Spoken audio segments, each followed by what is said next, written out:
மூன்றாம் அதிகாரம். நீங்கள் கிறிஸ்துவுடன் கூட எழுந்ததுண்டானால் கிறிஸ்து தேவனுடைய வலது பாரிசத்தில் வீற்றிருக்கும் இடத்தில் உள்ள மேலானவைகளை தேடுங்கள். பூமியில் உள்ளவைகளை அல்ல, மேலானவைகளையே நாடுங்கள்.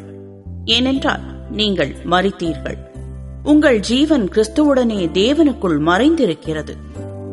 நம்முடைய ஜீவனாகிய கிறிஸ்து வெளிப்படும் போது நீங்களும் அவரோடே கூட மகிமையிலே வெளிப்படுவீர்கள்.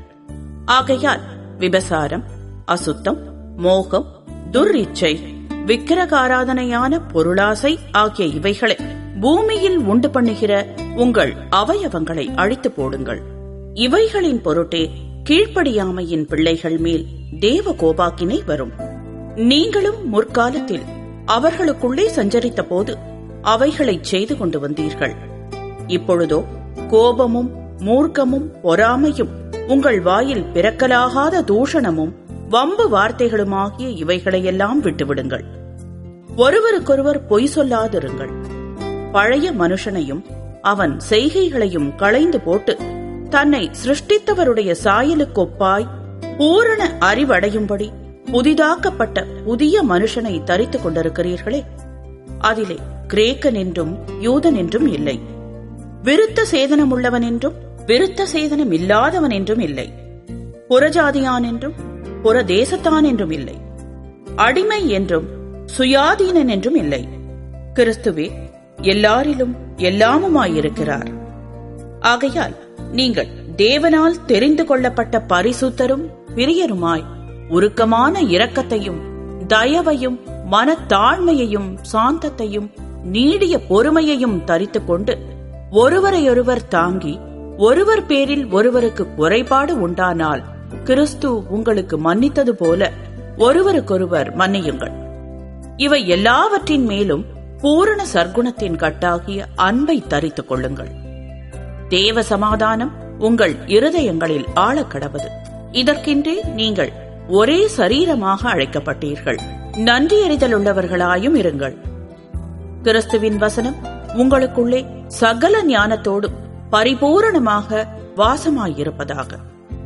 சங்கீதங்களினாலும் கீர்த்தனைகளினாலும் ஞான பாட்டுகளினாலும் ஒருவருக்கொருவர் போதித்து புத்தி சொல்லிக் கொண்டு உங்கள் இருதயத்திலே கர்த்தரை பக்தியுடன் பாடி வார்த்தையினாலாவது கிரியையினாலாவது நீங்கள் எதை செய்தாலும் அதையெல்லாம் கர்த்தராகிய இயேசுவின் நாமத்தினாலே செய்து அவர் முன்னிலையாக பிதாவாகிய தேவனை ஸ்தோத்திரியுங்கள். மனைவிகளே, கர்த்தருக்கேற்கும்படி உங்கள் புருஷருக்கு கீழ்ப்படியுங்கள். புருஷர்களே, உங்கள் மனைவிகளில் அன்பு கூறுங்கள், அவர்கள் மேல் கசந்து கொள்ளாதிருங்கள். பிள்ளைகளே, உங்களை பெற்றாருக்கு எல்லா காரியத்திலேயும் கீழ்ப்படியுங்கள், இது கர்த்தருக்கு பிரியமானது. பிதாக்களே, உங்கள் பிள்ளைகள் திடனற்று போகாதபடி அவர்களுக்கு கோபமூட்டாதிருங்கள்.